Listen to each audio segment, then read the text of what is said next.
നയന ഫ്രഷായി വരുന്ന സമയത്ത് ആദർശം അവിടേക്ക് വരുന്നുണ്ട്. അപ്പോൾ ആദർശിനോട് നയന ചോദിക്കുന്നുണ്ട് പുറത്ത് പോയി വന്നോന്ന്. അപ്പോൾ ഞാൻ അടുത്തുള്ളൊരു ടെക്സ്റ്റൈൽ ഷോപ്പ് വരെ പോയതായിരുന്നു, അപ്പോൾ സാരി വാങ്ങിക്കാൻ പോയതാണോ എന്ന് ചോദിക്കുന്നുണ്ട്. അപ്പോൾ നിനക്ക് ഇഷ്ടമുള്ള കളറാണോ എന്ന് നോക്കുമെന്ന് അറിയുമ്പോൾ എനിക്ക് എൻ്റെ ഭർത്താവ് എന്ത് വാങ്ങിച്ചെന്നാലും അത് ഇഷ്ടം തന്നെയാണ് എന്നൊക്കെ പറയുന്നുണ്ട്. പിന്നീട് ഇങ്ങനെ അത് ഉടുത്ത് വരാനായിട്ട് പറയുകയാണ്. ഞാൻ വാങ്ങിച്ചു തന്നിട്ടുള്ള ഈ സാരി ഉടുത്ത് വേണം നീ എൻ്റെ കൂടെ വരാനായിട്ട് എന്ന് പറയും. എന്നിട്ട് അപ്പോൾ നയന ചോദിക്കുന്നുണ്ട് എവിടേക്കാണ് പോണേന്ന് പറഞ്ഞില്ലല്ലോ എന്ന്. അപ്പോൾ അങ്ങനെ ഒരു റോഡ് അങ്ങ് വിശാലമായിട്ട് കിടക്കല്ലേ, എവിടെ വേണേലും പോവാന്ന് പറയുമ്പോൾ നയന പറയുന്നുണ്ടായിരുന്നു ഒരു ലക്ഷ്യമില്ലാത്ത യാത്രയാണല്ലേ എന്ന്. അപ്പോൾ ജീവിതം തന്നെ അങ്ങനെ ഒരു ലക്ഷ്യമില്ലാത്ത യാത്രയല്ലേ എന്ന് പറയുന്ന സമയത്ത് നയന പറയുന്നുണ്ട് അങ്ങനെയൊന്നുമല്ല, ഇങ്ങനെ ഭാര്യ ഭർത്താക്കന്മാരായാൽ ഒരു വ്യക്തമായിട്ടുള്ളൊരു പ്ലാനിങ് ഒക്കെ വേണമെന്ന് പറയുമ്പോൾ ആദർശ് പറയുന്നുണ്ട് എന്നാൽ പ്ലാനിങ് തുടങ്ങിക്കോ, നിൻ്റെ ചേച്ചിയുടെ അമ്മയാവാൻ പോവല്ലേ എന്ന് പറയും. അപ്പോൾ അതിനെ നയന ഇങ്ങനെ ചിരിച്ചുകൊണ്ട് ചോദിക്കട്ടെ അതിനൊന്നുമില്ല, ഞാൻ ഒന്ന് പറഞ്ഞു എന്നേ ഉള്ളൂ എന്ന് പറഞ്ഞിട്ട് ആദർശ് അവിടുന്ന് പോകുന്നുണ്ട്. പിന്നീട് നയനയാണെങ്കിലും മനസ്സിൽ വിചാരിക്കുന്നുണ്ടായിരുന്നു ഞങ്ങളുടെ ശാന്തി മുഹൂർത്തം ഇതുവരെ നടന്നിട്ടില്ല, ഇനി അതൊക്കെയാണോ ആദർശേട്ടൻ മനസ്സിൽ വിചാരിക്കുന്നതെന്ന്. പിന്നീട് നയന സാരി എടുത്ത് നോക്കുന്നുണ്ട്. അപ്പോൾ സാരി ഇങ്ങനെ നയനയ്ക്ക് ഒരുപാട് ഇഷ്ടമായി. ഇത് ഇങ്ങനെ ഈ സാരിക്ക് ഒരു പ്രത്യേക ഭംഗി തോന്നിക്കുന്നുണ്ട്. അതുപോലെ തന്നെ അത് വാങ്ങിച്ചു തന്ന ആൾക്കൊന്നും ഇങ്ങനെ നയന മനസ്സിൽ ഓർക്കുകയാണ്. പിന്നീട് മുത്തശ്ശി അനിയുടെ കവിത വായിക്കുന്നുണ്ട്. കവിത വായിച്ചിട്ട് പറയുന്നുണ്ട് ഇതിൻ്റെ അർത്ഥമൊന്നും എനിക്ക് മനസ്സിലായില്ല എന്ന്. അപ്പോൾ അത് ഞാൻ പറഞ്ഞു തരാമെന്നൊക്കെ പറയുമ്പോൾ വേണ്ട, ഇത് ഞാൻ തന്നെ മനസ്സിലാക്കി എടുത്തോളാം എന്നൊക്കെ പറഞ്ഞ് അവർ ഇങ്ങനെ കവിതേനെ കുറിച്ച് സംസാരിക്കുകയാണ്. പിന്നീട് നവ്യയാണെങ്കിൽ ഇവരുടെ സംസാരം കേട്ടുകൊണ്ട് അവിടേക്ക് വരുന്നുണ്ട്. എന്നിട്ട് ഇങ്ങനെ അനിയനോട് പറയുന്നുണ്ട് അനിയുടെ കവിത മാഗസിനിലേക്ക് അച്ചടിച്ച് വന്നുവല്ലേ, പക്ഷേ അത്ര നിലവാരം പോരാന്ന് പറയാണ്. ആ സമയത്ത് അനിയാണെങ്കിലും പറയുന്നുണ്ടായിരുന്നു നിലവാരമില്ലാത്തവർക്ക് അങ്ങനെയൊക്കെ തോന്നുന്നു. അപ്പോൾ നിലവാരമില്ലാത്തത് നിൻ്റെ എന്നിങ്ങനെ നവ്യ മനസ്സിൽ വിചാരിക്കുകയാണ്. പിന്നീട് ആദർശ് വന്നിട്ട് ഇങ്ങനെ മുത്തശ്ശിനോട് പറയുന്നുണ്ടായിരുന്നു ഞാനും നയനയൊന്ന് പുറത്തു പോവാണെന്ന്. അപ്പോൾ മുത്തശ്ശി ചോദിക്കുന്നുണ്ട് അതെന്തിനാ നീ നയനേനെയും നിൻ്റെ ഭാര്യേനെയും കൂട്ടി പുറത്ത് പോകുന്നത് ഞങ്ങളോട് പറയുന്നതെന്ന് ചോദിക്കുന്നുണ്ട്. നിനക്ക് നിൻ്റെ ഭാര്യേനെയും കൊണ്ട് പുറത്ത് പോകാനുള്ള അവകാശമില്ല എന്നിങ്ങനെ ചോദിക്കുകയാണ്. ആ സമയത്ത് അനി പറയുന്നുണ്ട് പുറത്ത് പോകാനും ഇങ്ങനെ പുറത്ത് പോയി ഫുഡ് കഴിക്കാനും സിനിമയ്ക്ക് പോകാനൊക്കെ അവകാശമുണ്ട്, പക്ഷേ അതൊക്കെ ചെയ്യാത്ത ഏട്ടനെ കുറിച്ച് ഞാനൊരു കവിത എഴുതുന്നുണ്ട്, മുരടനായ ഭർത്താവ് എന്നായിരിക്കും ആ കവിതയുടെ പേര് എന്ന് പറയുമ്പോൾ ആദർശ് ഇങ്ങനെ അനീനെ വഴക്ക് പറയുന്ന പോലെ പറയുകയൊക്കെ ചെയ്യുന്നുണ്ടായിരുന്നു കേട്ടോ ചിരിച്ചുകൊണ്ട്. അപ്പോൾ നീ ഇങ്ങനെ പുറത്ത് പോകാനായിട്ട് നിൽക്കല്ലേ, എന്ന സമയം കളയാതെ അവളെയും കൊണ്ട് പുറത്ത് പോകുമെന്ന് പറഞ്ഞിട്ട് മുത്തശ്ശി അവിടെ നിന്ന് പറഞ്ഞയക്കുന്നുണ്ട്. അപ്പോൾ ശരി മുത്തശ്ശി അനീനോടും പറഞ്ഞിട്ടാണ് പോകുന്നത്. അപ്പോൾ അത് കേൾക്കുന്ന നവ്യയ്ക്ക് അതങ്ങ് ഇഷ്ടമാവുന്നില്ല കേട്ടോ. അവളെയും കൊണ്ട് ചുറ്റി കറങ്ങാൻ പോവുകയാണ്. അപ്പോൾ ഈ സന്തോഷം ഞാൻ അവളെ സന്തോഷിക്കുന്നത് എനിക്ക് കാണാൻ തന്നെ പറ്റില്ല, അത് ഞാൻ തല്ലിക്കെടുത്തുനിന്നിങ്ങനെ നവ്യ മനസ്സിൽ ഓർക്കുകയും ചെയ്യുകയാണ്. പിന്നീട് നയന ആദർശ് കൊണ്ടുവന്നിട്ടുള്ള മുല്ലപ്പൂവൊക്കെ എടുത്ത് ഇങ്ങനെ തലയിൽ വെക്കുകയാണ്. ആ സമയത്ത് ആദർശ് അവിടേക്ക് വന്നിട്ട് അത് ഇങ്ങനെ മുല്ലപ്പൂവ് ഇങ്ങനെ നയനയുടെ തലയിൽ വെച്ച് കൊടുക്കുന്നുണ്ട്. എന്നിട്ട് ഇങ്ങനെ നയനേൻ്റെ തോളിലൊക്കെ പിടിച്ചിട്ട് ഇങ്ങനെ പറയുന്നുണ്ടായിരുന്നു പെൺകുട്ടികൾ മുല്ലപ്പൂവ് തലയിൽ ചൂടിയിട്ടുണ്ടെങ്കിൽ ഒരു പ്രത്യേക സ്മെല്ല് തന്നെയാണ്, അതിനിപ്പോൾ എത്ര നല്ല പെർഫ്യൂം അടിച്ചാലും അതിൻ്റെ സ്മെല്ല് കിട്ടില്ല, അതൊന്നും വേറെ തന്നെയാണെന്നൊക്കെ പറഞ്ഞ് നയനേനെ ഇങ്ങനെ ചേർത്ത് പിടിക്കുകയൊക്കെ ചെയ്യുന്നുണ്ട്. രണ്ടുപേരും അങ്ങോട്ടും ഇങ്ങോട്ടും ഇങ്ങനെ നോക്കിയൊക്കെ നിൽക്കുന്നുണ്ട് കണ്ണിൽ. പിന്നീട് നയനയാണെങ്കിൽ ആദർശിൻ്റെ തോളിലേക്ക് അങ്ങ് കിടക്കുകയാണ് കേട്ടോ. പിന്നീട് ആദർശാണെങ്കിൽ നയനേനെ ഇങ്ങനെ തലയിൽ ഇങ്ങനെ തലോടൊക്കെ ചെയ്യുന്നുണ്ട്. പെട്ടെന്ന് തന്നെ നയന അങ്ങ് വിട്ടു മാറുകയാണ് കേട്ടോ. എന്താ ഇത് ഡോറൊക്കെ തുറന്ന് വെച്ചിട്ട് ഇങ്ങനെ കാണിക്കുന്നതെന്നുള്ളതിൽ ഇങ്ങനെ ചോദിക്കുന്നുണ്ട്. അപ്പോൾ ആദർശ് പറയുകയും ചെയ്യുന്നുണ്ടായിരുന്നു നമ്മൾ ഭാര്യ ഭർത്താക്കന്മാരല്ലേ, അതിനിപ്പോൾ എന്താ നമ്മൾ തെറ്റൊന്നും ചെയ്തിട്ടില്ലല്ലോ എന്ന് പറയും. എന്നാലും ഇളയമ്മ ഇടയ്ക്ക് നമ്മളെ കളിയാക്കുന്നില്ലേ, ഇനി ഡോറ് തുറന്ന് വെച്ച് ഇങ്ങനെയുള്ള ഇതൊന്നും വേണ്ട എന്നൊക്കെ പറയുന്നുണ്ട് കേട്ടോ. അപ്പോൾ ആദർശാണെങ്കിലും അങ്ങനെ ചിരിച്ചുകൊണ്ട് അത് സമ്മതിക്കുന്നുണ്ട്. പിന്നീട് ആദർശൻ അനിയനോട് ചോദിക്കുന്നുണ്ട് എന്നാൽ നമുക്ക് പോയാലോ എന്ന്. അപ്പോൾ ഞാൻ ചോദിക്കുക എവിടേക്കാണ് പോകണമെന്ന്, അതൊക്കെ നമുക്ക് കാറിൽ വെച്ച് തീരുമാനിക്കുക, നിനക്ക് എങ്ങോട്ടെങ്കിലും പോകണമെന്ന് ചോദിക്കുമ്പോൾ എനിക്ക് അങ്ങനെ പ്ലാനിങ് ഒന്നുമില്ല, ആദർശേട്ടൻ എവിടേക്ക് വിളിച്ചാലും ഞാൻ വരുമെന്ന് പറയും. അപ്പോൾ ഞാൻ എവിടേക്ക് വിളിച്ചാലും നീ വരുമെന്ന് അനിയനോട് ചോദിക്കും. അത് എൻ്റെ ഈ കഴുത്തിൽ ഈ താലി കിടക്കുന്നിടത്തോളം കാലം ഞാൻ ആദർശേട്ടൻ എവിടേക്ക് വിളിച്ചാലും വരും, മരണത്തിലേക്കാണെങ്കിൽ പോലും എന്നിങ്ങനെ നയന പറയുകയാണ് കേട്ടോ. പിന്നീട് അവരങ്ങ് പോകുന്നുണ്ട്.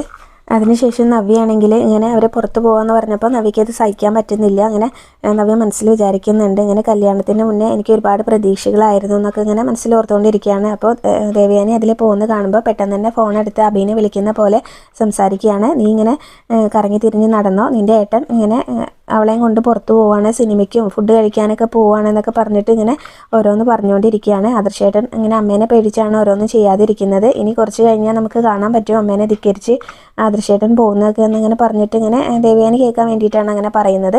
എന്നിട്ട് അതൊക്കെ പറഞ്ഞ് പെട്ടെന്ന് അങ്ങ് തിരിയുന്ന സമയത്ത് ദേവയാനിനെ കാണുന്ന പോലെ അങ്ങനെ ഞെട്ടുന്ന പോലെയൊക്കെ നിൽക്കുന്നുണ്ട്. എന്നിട്ട് ദേവയാനി ആണെങ്കിലും ദേഷ്യത്തോടു കൂടി അവിടെ നിന്ന് അങ്ങ് പോകുന്നുണ്ട്. പിന്നീട് ആദർശും നൈനയും കൂടെ കാറിൽ കയറാനായിട്ട് വരുമ്പോൾ ആദർശ് നൈനിനോട് ചോദിക്കുന്നുണ്ടായിരുന്നു, നിൻ്റെ ഡ്രൈവിങ്ങിൻ്റെ പഠനമൊക്കെ നിർത്തിയോന്ന്. അപ്പോൾ ഇനി എന്നെ പഠിപ്പിച്ചില്ലല്ലോ, എന്നാൽ ഇപ്പോൾ പഠിക്കണമെന്നൊക്കെ ചോദിക്കുന്നുണ്ട്. അപ്പോൾ സ്ട്രൈറ്റ് ആയിട്ടുള്ള റോഡ് വരുമ്പോൾ തന്നാൽ മതി എന്ന് പറയുകയാണ്. എന്നിട്ട് പിന്നീട് നിനക്ക് ഡ്രൈവിംഗ് പഠിച്ചുകൂടെ എന്നൊക്കെ നൈനയോട് ചോദിക്കുന്നുണ്ട്. അപ്പോൾ അതിന് തന്നെ വിടില്ലല്ലോ എന്ന് പറയുമ്പോൾ ഞാൻ നോക്കട്ടെ ഒരു നല്ലൊരു ഡ്രൈവിംഗ് സാറിനെ കിട്ടുമെന്ന് എന്നിട്ട് ആലോചിക്കാമെന്ന് പറയുകയാണ്. പിന്നീട് ഇങ്ങനെ ആദർശ് പറയുകയും ചെയ്യുന്നുണ്ടായിരുന്നു, ഇപ്പോൾ നമ്മൾ പോകുന്ന സമയത്ത് ഒരാളും കൂടെ നമുക്കൊപ്പം ഉണ്ടെങ്കിൽ സന്തോഷമായിരുന്നേനെന്ന്. അപ്പോൾ അങ്ങനെ ആരാന്ന് ചോദിക്കുമ്പോൾ സമയത്ത് ആദർശ് പറയുന്നുണ്ട്, എൻ്റെ അമ്മന്ന്, എൻ്റെ ആദർശേട്ടൻ്റെ അമ്മ എൻ്റെ കൂടെയൊക്കെ യാത്ര ചെയ്യുമെന്ന് ചോദിക്കുമ്പോൾ അത് അങ്ങനെയുള്ളൊരു ദിവസം വരും എന്നൊക്കെ പറയുന്നുണ്ട് കേട്ടോ ആദർശ്. പിന്നീട് അവർ പോകുന്നത് സഹിക്കാൻ പറ്റാതെ ദേവയാനിയാണെങ്കിലും അതെല്ലാം കേട്ടുകൊണ്ട് അവിടെ തന്നെ ഇങ്ങനെ നിൽക്കുന്നുണ്ടായിരുന്നു. അപ്പോൾ ദേവയാനിക്കാണെങ്കിലും ഭയങ്കര ഒരു സങ്കടവും ദേഷ്യമൊക്കെ തന്നെയാണ്. അതിനുശേഷം ആദർശും നൈനയും കൂടെ ഇങ്ങനെ കാറിൽ അവർ സംസാരിച്ചുകൊണ്ടാണ് പോകുന്നത്. നൈനയോട് പറയുന്നുണ്ടായിരുന്നു, കാറിൻ്റെ ഉള്ളിൽ നല്ല പൂവിൻ്റെ സ്മെല്ലാണല്ലോ എന്ന്. അപ്പോൾ നൈന പറയുന്നുണ്ട്, ഞാൻ തലയിൽ ചുടിയോണ്ടാണോ എന്നറിയില്ല, എനിക്കത് കിട്ടുന്നില്ല എന്നൊക്കെ പറയുന്നുണ്ട്. അപ്പോൾ നൈന പറയുകയും ചെയ്യുന്നുണ്ടായിരുന്നു, അങ്ങനെ എൻ്റെ വീട്ടിലേക്ക് ഒന്ന് പോയാലോ എന്ന് ചോദിക്കുകയാണ്. അപ്പോൾ ആദർശ് പറയുന്നുണ്ട്, ഇന്നിപ്പോൾ നിനക്ക് വേണ്ടി മാത്രം ഞാൻ മാറ്റി വെച്ചിട്ടുള്ള ദിവസമാണ്, അതുകൊണ്ട് അത് നമ്മൾ രണ്ടുപേരും മാത്രം മതി എന്നുള്ളതിൽ സംസാരിക്കുകയാണ്. അപ്പോൾ 2.5 മണിക്കൂർ സിനിമ കണ്ട് തീർക്കണ്ട, അത് വേറെ എന്തെങ്കിലും കാര്യത്തിന് ഉപയോഗിച്ചൂടെ എന്നൊക്കെ നൈന ചോദിക്കുന്നുണ്ടായിരുന്നു. പിന്നീട് അവർ സംസാരിച്ചുകൊണ്ട് അങ്ങനെ പോകുന്നുണ്ട്. അപ്പോൾ ആദർശിനോട് ഇങ്ങനെ കള്ളം പറഞ്ഞിട്ടാണല്ലോ ഡിസൈൻ വരച്ചു കൊടുത്തതും അതിനെക്കുറിച്ചൊക്കെ നൈന സംസാരിക്കുന്നുണ്ട്. അന്നിങ്ങനെ ജ്വല്ലറി കോമ്പറ്റീഷന് പോയപ്പോഴും കള്ളം പറഞ്ഞിട്ട് പോയപ്പോൾ അങ്ങനെ ആദർശേട്ടൻ പിന്നീട് ഞാൻ ഡിസൈൻ വരച്ചു തന്നപ്പോഴും ഞാനാണെന്ന് അറിഞ്ഞപ്പോൾ അങ്ങനെ എന്നെ ഒഴിവാക്കുമെന്നാണ് വിചാരിച്ചത്, കള്ളം പറയുന്നത് ആദർശേട്ടന് ഇഷ്ടമല്ലല്ലോ എന്നൊക്കെ പറയുന്നുണ്ട്.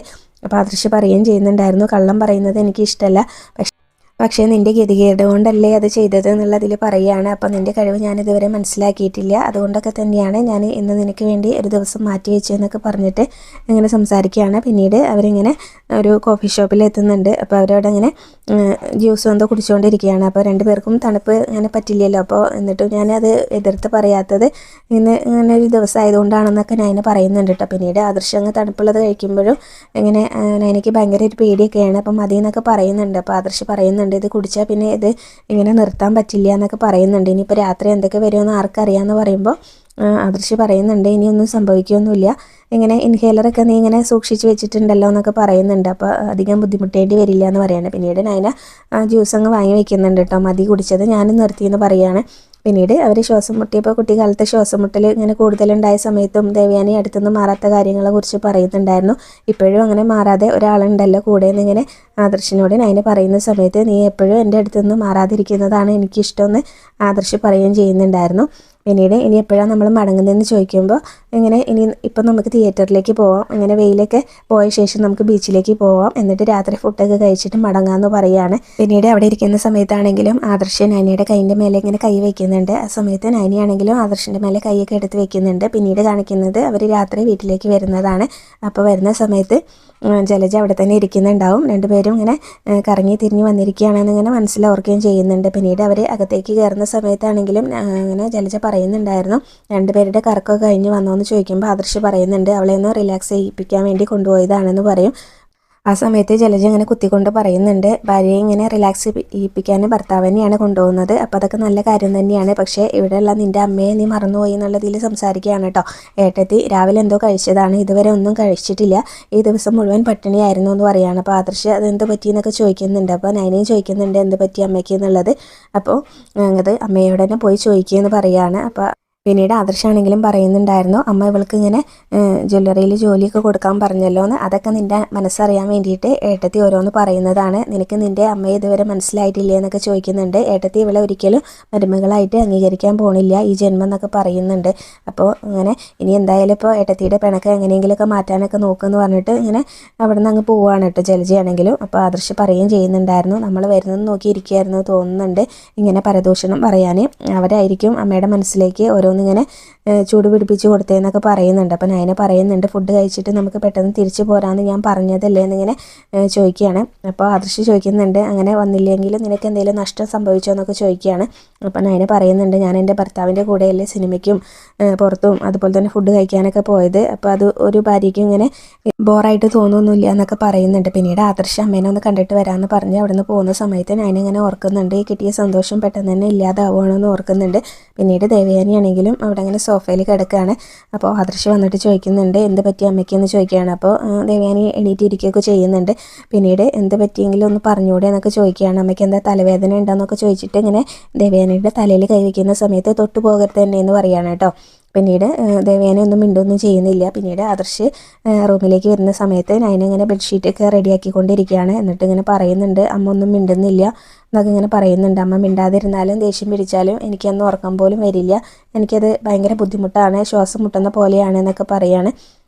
പിന്നീട് ആദർശിൻ്റെ സങ്കടം കണ്ടിട്ട് നയനയാണെങ്കിലും പറയുന്നുണ്ടായിരുന്നു ഞാൻ അമ്മയുടെ അടുത്ത് ചെന്ന് സംസാരിച്ചിട്ടുണ്ടെങ്കിൽ അമ്മയ്ക്ക് ഇങ്ങനെ ദേഷ്യം കൂടുകയുള്ളൂ എന്ന് പറയുകയാണ്. അപ്പോൾ ആദർശ് പറയുകയും ചെയ്യുന്നുണ്ടായിരുന്നു എന്നോട് തന്നെ അമ്മയ്ക്ക് ഇപ്പോൾ ദേഷ്യമാണ്, അപ്പോൾ നീ ഇപ്പോൾ ഈ സമയത്ത് അങ്ങോട്ട് പോകാതിരിക്കുന്നതാണ് നല്ലതെന്ന് ഇങ്ങനെ പറയുകയാണ്. അപ്പോൾ നയനയാണെങ്കിലും ആദർശിൻ്റെ സങ്കടം കണ്ട് വിഷമിച്ച് നിൽക്കുകയാണ്. അവിടെയാണ് ഇന്നത്തെ എപ്പിസോഡ് അവസാനിച്ചിട്ടുള്ളത്. റിവ്യൂ ഇഷ്ടമെങ്കിൽ ചാനൽ ഒന്ന് സബ്സ്ക്രൈബ് ചെയ്ത് സപ്പോർട്ട് ചെയ്യണേ. താങ്ക്